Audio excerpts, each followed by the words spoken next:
نظم چې دا ته او کزړه دی. سید شاه سعود. زړه مې ستا صدر کې پروت و چې صادر مې ترېنه کوز کړو نو چاپېره ترېنه ته وې.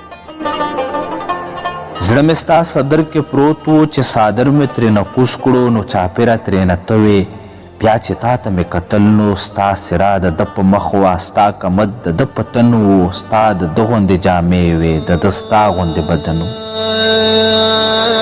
بیا چې تا ته مې کتل نو ستا څېره د ده په مخ وه، ستا کمد د ده په تن و، ستا د ده غوندې جامې وې، د ده ستا غوندې بدن و. بیا مې زر سینې ته لاس کو،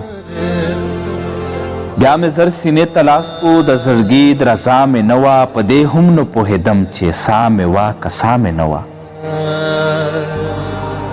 بیا مې زر سینې ته لاس کو، د زړګي درزا مې نه وه، په دې هم نه پوهېدم چې سا مې وه که سا مې نه وه. ښه د زر دې راته پام شو، ښه د زر دې راته پام شو، په مسکا دې راته وویل چې سعوده خیال دې څه دی. ښه د زر دې راته پام شو، په مسکا دې راته وویل چې سعوده خیال دې څه دی. خو زه هېڅ نه پوهېدمه، خو زه هېڅ نه پوهېدمه چې دا ته یې او که زړه دی، چې دا ته یې او که زړه دی، چې دا ته یې او که زړه دی.